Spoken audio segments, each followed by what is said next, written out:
It's pretty fair to say the economy is cooked. Everyone's always bitching about the debt, but we just keep spending money. Like, no business survives like that. That's just common sense. USDebtClock.org. Oh, my God. Look at how much money. And that number is going to go up and up and up as we have a lot of welfare recipients that want their cut of money.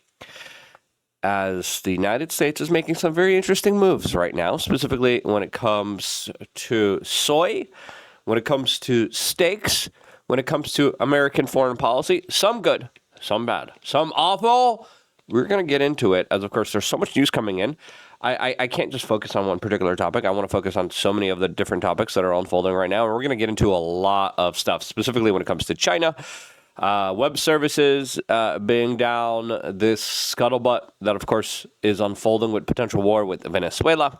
Lots of stuff happening right now with Israel and Hamas, as Jared Kushner, very surprisingly, has said some things that are very eye-opening, to say the least here, as, of course, we also have a lot of different things happening behind the scenes when it comes to the ongoing proxy conflict in Ukraine, as well as internal battles and fights between Donald Trump, Thomas Massie, that are unfolding right now, as the Supreme Court will soon be deciding whether you could be a pothead and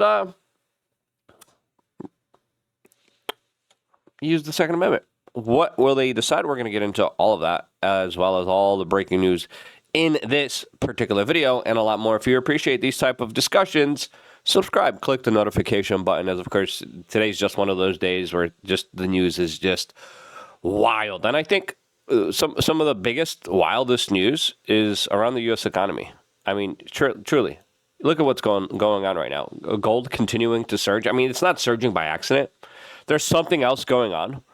There's something else that is leading gold to be at a new record high. This is weird, to say the least, as a lot of people are talking about the financial markets being absolutely not stable, especially with what's been going on with China. As the United States also decided that we are going to be buying Argentinian beef.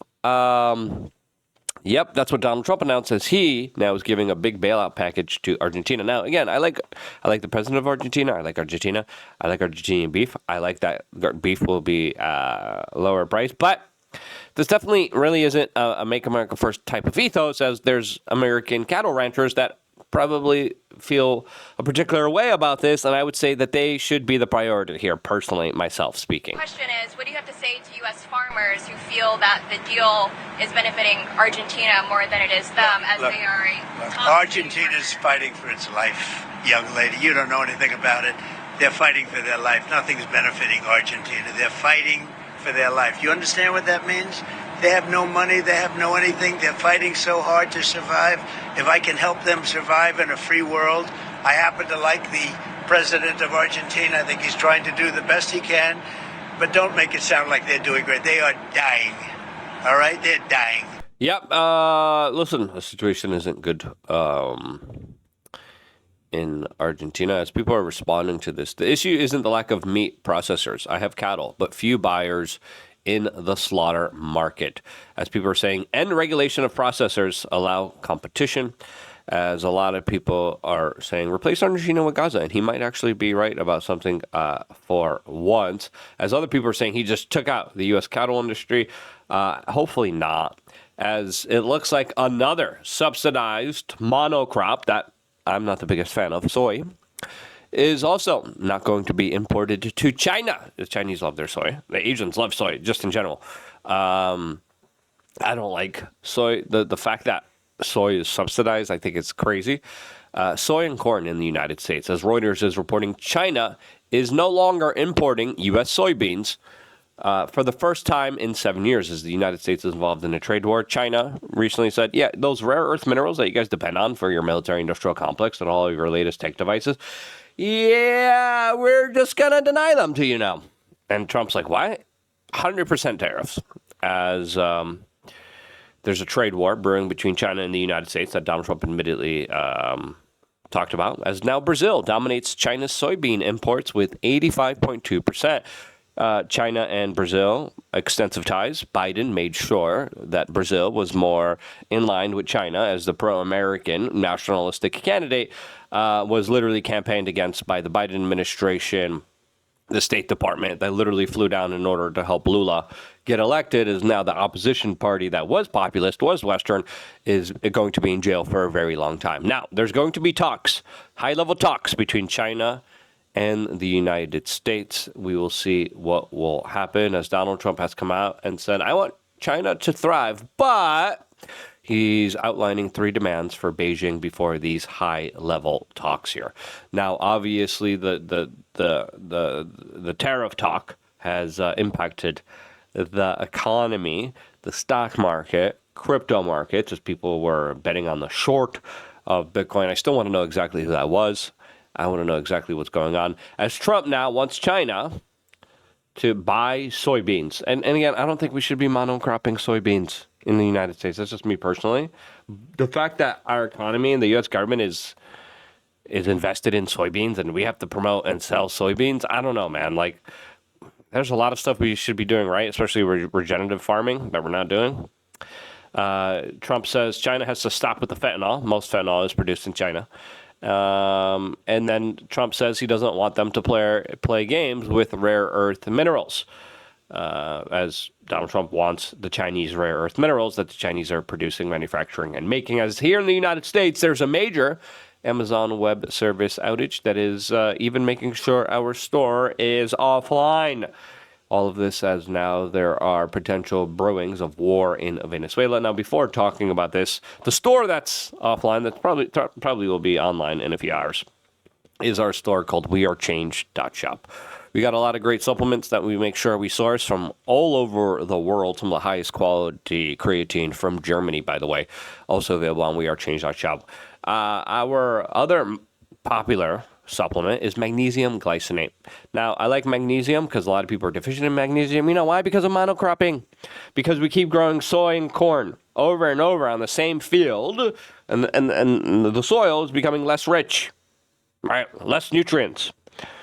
And a lot of people believe that there's a lot of destructive damage being done with monocropping and not regenerative farming, which I think there should be a priority for. Listen, Donald Trump, if we're going to give $40 billion to Argentina, can we at least get rid of HOA rules and regulations and give every American a cow? Give me a cow. I don't want any of that, but anyway. Magnesium glycinate. Great products. I typed in magnesium glycinate into Twitter. This is the first thing that comes up. Feeling anxious, tired, or mentally foggy. A simple mineral might be the game changer you've been missing. Magnesium glycinate has been shown to ease anxiety, lift mood, and even help with depression in just a few weeks. Here's how it works. And then he goes on, and then they're talking about people who took it for 4 to 8 weeks here. Wellness Chemist, also on Twitter, just says, if you feel puffy, tired, or you're battling stubborn cellulite, lots of fats out there, yeah, I can see that. Quote, it might be a magnesium issue. Most people are missing key forms of malate, citrate, and glycinate. Without them, you're basically a water balloon. Watch this. Muscle cramps, high blood pressure, poor sleep. Magnesium glycinate, quote, might be what your body's missing. Do your own homework before putting anything into your own body. Magnesium glycinate, now available on wearechange.shop. A lot of people sell booze. A lot of people sell gambling. I sell vitamins because I want you to be healthy, strong, amazing, incredible, and armed with the best information about what's really happening in this world, as it is a little tumultuous out there. As right now, the Israelis and the Gazans are accusing each other of breaching and destroying the ceasefire deal. As the Israeli government said Sunday, it struck dozens of Hamas terror targets in response to, quote, an earlier attack against its troops by Hamas militants in the south of Gaza. Now, this is their accusation. There's always two sides of the story, as a lot of people reported, and I said, hey, it looks like this is happening here, that the Gaza ceasefire has been broken. I mean, when you are shooting at each other and exploding and dropping bombs, that's not a ceasefire. That's not a peace deal. And right now, what was done here, I think, is incredibly disrespectful to Donald Trump by Bibi Netanyahu. And Bibi Netanyahu has not listened to Donald Trump many times. Donald Trump has given out key issues, and they have not been listened to.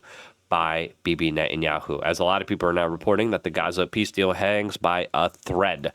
I definitely agree with that, as we have an Israeli minister of national security coming out and saying, you know what, now that we have the hostages, we could open up the gates of hell upon Gaza. Yep, that's what he said. Showing and highlighting how a lot of people are saying, well, that was probably the deal all along. They just wanted their hostages. Once they got their hostages in their bodies, then they could go full-blown all crazy. Now, luckily, it looks like some of the fighting stopped here. But now there's questions about what started it, right?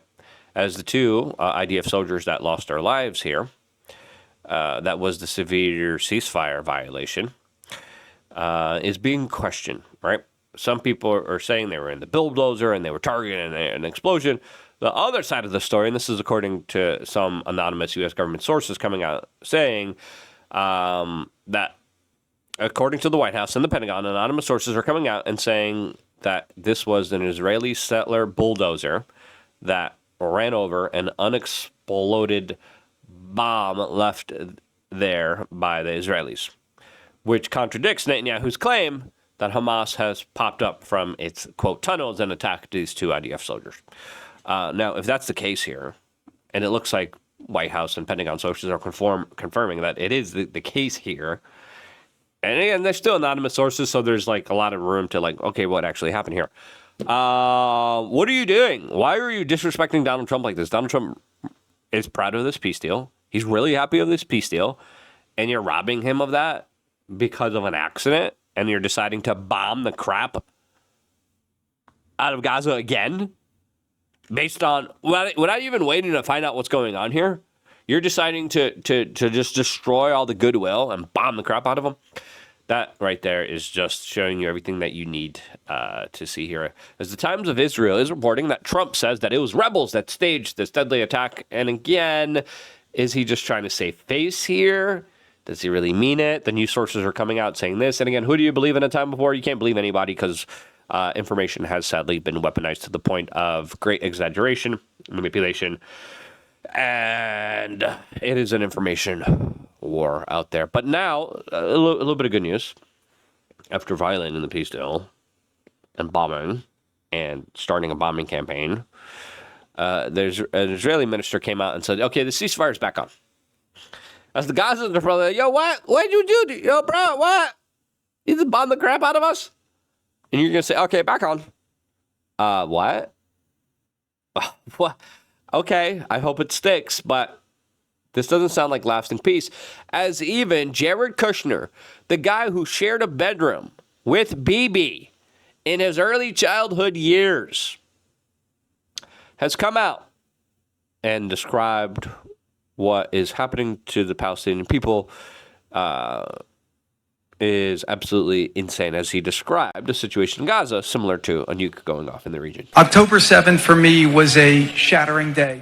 Since then, my heart has not been complete. But then Kushner brought up the Gazans. To see the suffering end for the people in Gaza, who, for most of them, were experiencing this through no fault of their own. The biggest message that we've tried to convey to the Israeli leadership now is that now that the war is over, if you want to integrate Israel with the broader Middle East, you have to find a way to help the Palestinian people thrive and do better. How are you doing with that message? We're just getting started. Yeah, getting started, and let's be honest with ourselves here. October 7th. It's an uphill battle, right? It's not going to be easy. It's not going to be something that could be done right away, especially with just how delicate this whole entire ceasefire is. Now, this other part was very fascinating also on 60 Minutes, where he described Gaza that, quote, looks like a nuclear bomb has been set off in the region. Before the hostages actually come out, you decide to go to Gaza. Mm-hmm. And what did you see? It looked almost like a nuclear bomb had been set off in that area. And then you see these people moving back, and I asked the IDF, where are they going? Like, I'm looking around, these are all ruins. And they said, well, they're going back to the areas where their destroyed home was, onto their plot, and they're going to pitch a tent. Mm-hmm. And it's very sad, because you think to yourself, they really have nowhere else to go. Would you say now, having been there, that it was genocide? No. Absolutely not. No. a lot of people are saying, well, that's a country. And again, it doesn't matter. Lots of people have particular views on this. And that, of course, that has been kind of a rallying call of the left here. And it's a term that, it has been used and abused by some, to be, honest. But obviously, the devastation That it was Israel. Obviously, Jared Kushner, who, again, like, how is this guy making all the decisions? He doesn't even work for the government. He's Ivanka's baby daddy. I'm still, again, this is the same guy that gave Saudi Arabia a better weapons deal.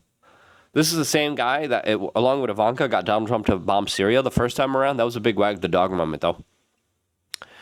But listen, I think him admitting, hey, man, this is crazy what's going on there. People are living on top of tents after their homes are bombed, and they're just being bulldozed right now. I think what's happening right now is crazy, and at least he's trying to mend some kind of peace deal. As listen, whether you like it or not, Trump is trying to get this peace deal done. There's clear opposition to that.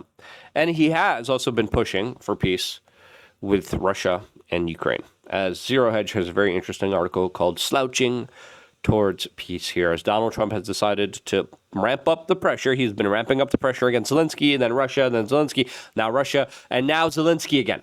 Okay? And this is the type of approach here. As Zelensky has been given an ultimatum, a Russian ultimatum, as Trump says, accept Russia's terms or face total destruction. Zelensky has been saying, give me tomahawks. And the United States is like, well, we don't even, we're running low ourselves on missile systems, defense missile systems. 25% of our THAAD missile defense systems in Israel, by the way. Anyway, as we're getting this from Ukrainska Pravda, that reports Trump urged Zelensky to accept Putin's terms, saying Russia could destroy Ukraine. So, allegedly, behind the scenes, they were screaming, there was arguing.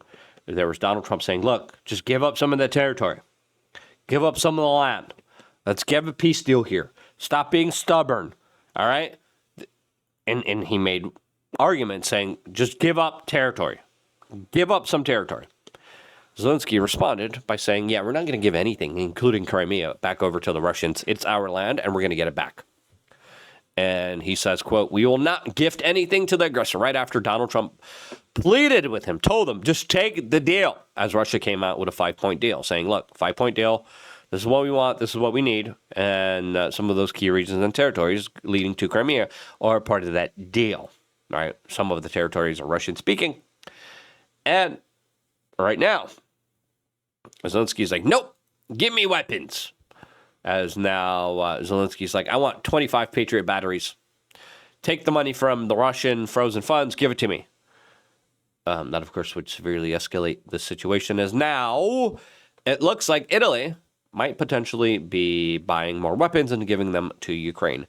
As the United States, luckily this time around, is saying, look, if you want weapons, you got to pay for it. We're not going to give it to you for free. We gave you a lot for free.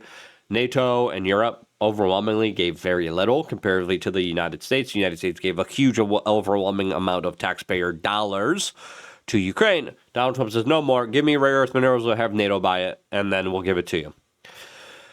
Still not the perfect kind of détente, peace type of deal and negotiation, since, of course, Donald Trump, going through other proxies, still makes sure that Ukraine could continue this war. And if Donald Trump really wants to stop this war, and if he really wants to stop the fighting in Israel and in the Middle East, he can, just by simply saying, yeah, we're going to worry about America first, and no more money for you. That's it. No more weapons, no more money. I don't care. We're done. Bye.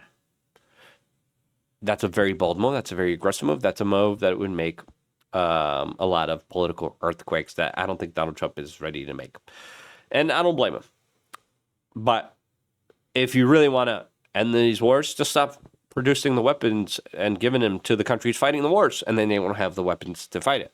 And that's true in the Middle East, and that's true in the United States. As right now, Italy is ready to purchase U.S. weapons from the United States and give it to Ukraine. As according to the defense minister, this was a discussion at the recent NATO meetings, and Ukraine's like, okay, guys, come on, buy me this, give me this. And it looks like that's going to be the next potential deal here. As we are hearing from other news organizations that Trump complained that he did not win the Nobel Peace Prize, as Zelensky was kind of holding over his head, being like, you give me tomahawk missile, I nominate you for a peace deal, yes, Trump, we make a deal, yes. And Trump's like, you mother... And that's why Trump's probably putting a lot of pressure on Zelensky right now, because it's like, yo, bro, you're trying to extort and manipulate me for tomahawk missile systems for a Nobel Peace Prize when I'm trying to end this war, and the only thing really stopping it is you being stubborn and not wanting to give up some of your land. Now, again, the war's going back and forth. Ukraine going after Russian infrastructure, energy infrastructure. Russia's going after Ukrainian infrastructure. And then that's just some of the fights. There's other fights happening right now between Thomas Massie and Donald Trump. I'm going to talk about that, and Rand Paul and the Supreme Court, and a lot of other arguments. I'm going to make separate videos about that. So if you want to see those videos, subscribe, click the notification button. Thank you so much for purchasing magnesium glycinate, supporting your own individual health, and becoming the strongest, most amazing version of yourself. I'm going to be here if it wasn't for you guys purchasing those supplements, watching these videos, sharing them. And this is why I love you guys. Stay tuned for more, all here exclusively on youtube.com/WeAreChange.